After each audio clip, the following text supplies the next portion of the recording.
Olá! Bem, vamos começar com uma coisa super simples. Uma folha de papel. Já pararam para pensar no que se esconde ali? É que hoje a gente vai ver como essa coisa tão do nosso dia a dia está, na verdade, revolucionando salas de aula e desvendando o potencial das crianças de um jeito incrível. É uma pergunta que a gente quase nunca faz, né? Mas olha, é a pergunta-chave do que vamos conversar hoje. Pensa só, um objeto que está com a gente desde criança, mas que, no fundo, pode guardar uns segredos bem impressionantes sobre como a gente se desenvolve. E o mais legal é que a resposta não é só teoria, não. Ela está acontecendo, está sendo vivida mesmo em salas de aula aqui no Brasil. E os resultados? Surpreendentes. Então, vamos lá, vamos começar a desdobrar essa história. Tudo começa aqui, com a ideia de que essa arte de dobrar papel é, nossa, muito mais do que só um passatempo. Origami, né? A maioria das pessoas pensa logo na beleza da coisa, na arte, mas olha, na educação o valor vai, nossa, muito além da estética. É um processo que molda a mente, as mãos e até o coração, sabe? E isso não é só uma ideia solta, não. Foi levado a sério. Pesquisadores e educadores lá da UFMT, a Universidade Federal de Mato Grosso, decidiram investigar a fundo. O que acontece de verdade quando uma criança pega uma folha de papel e começa a seguir umas instruções para dobrar?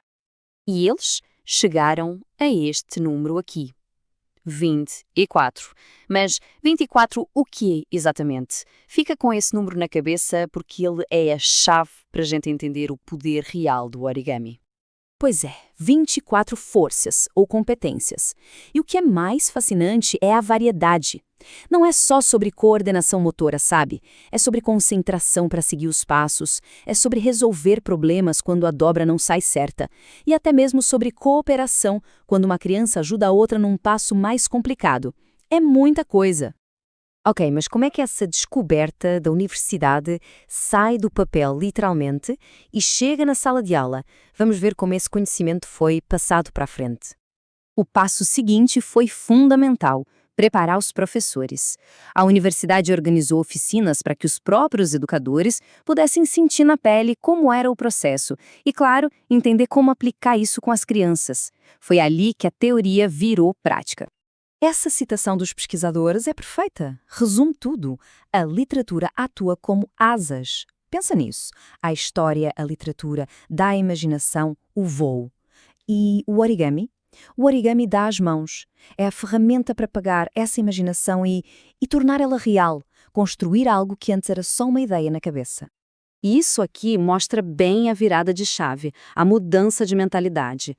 A gente sai de um modelo onde a criança só ouve a história, passiva, para um modelo onde ela ajuda a criar. Em vez de só decorar, ela constrói. A criança deixa de ser espectadora para virar protagonista da própria aprendizagem. Certo, agora vamos ver como tudo isso funcionou na prática, usando uma história que todo mundo conhece. E olha só como o processo foi simples e bem pensado. Primeiro, o básico, recontar a história. Depois, a novidade, apresentar o origami. Em seguida, o momento de criar os personagens. E, por fim, o mais importante talvez, partilhar o que foi criado, fechando todo o ciclo de aprendizagem. E a genialidade está na simplicidade, né? Não precisou de nada super complexo. Com formas que as crianças já conheciam, como os círculos e triângulos, elas conseguiram criar os personagens principais da história. Isso fez com que a atividade fosse acessível para todo mundo e deu um sentimento de "eu consigo fazer". Agora a nossa história nos leva para dentro de uma sala de aula de verdade, a Escola Ninho, para a gente ver de perto o impacto disso nas crianças. E lá, usando esses nomes bem poéticos do estudo, a gente conhece as professoras Beija-Flor e Garça Branca. Foram elas que pegaram essa ideia da oficina e levaram para o ninho delas. Foram elas que fizeram a teoria virar uma experiência real, viva, para os alunos. Olha que observação interessante da professora Garça Branca. Para aquelas crianças, não era uma arte japonesa antiga, não. Era uma descoberta, uma novidade total. Imagina o brilho no olhar ao perceber que podiam pegar uma folha de papel, lisa, chapada, e transformar naquilo. É quase mágico. Então, vamos ao que interessa. quais foram os resultados? O que é que realmente se desdobrou nessas crianças, além do papel? Essa tabela é fantástica. Mostra que cada pequena ação tinha um porquê. Pintar o papel não era só para ficar bonito, era uma experiência sensorial. Cortar o círculo, treino puro de coordenação motora fina. Dobrar o personagem exigia pensamento lógico, seguir uma sequência. E depois, na hora de recontar a história com o boneco na mão, isso ampliava o vocabulário, a fala. E talvez o mais importante de tudo, como a professora Beija-Flor notou, os ganhos foram muito além do motor ou do académico. Pensa no sentimento de segurar uma coisa que foi criada com as próprias mãos e depois mostrar para os colegas. Isso constrói autoestima, confiança e ensina a expressar emoções sobre o próprio trabalho, sobre o processo. Chegando ao final, qual é a grande lição que fica dessa folha de papel? Muitas vezes, na educação, a gente foca muito no resultado final, não é? Na resposta certa, no desenho perfeito, mas aqui o foco era outro. O objetivo de verdade era o processo. O lobo de papel não era o fim, era só o caminho.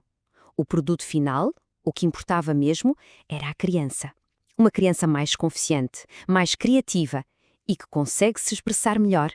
E isso deixa a gente com uma pergunta no ar, né? Se uma simples folha de papel pode fazer tudo isso, que outros potenciais incríveis a gente pode estar ignorando nas coisas mais simples do dia a dia? A resposta, quem sabe, está bem na nossa frente. Talvez só a uma dobra de distância.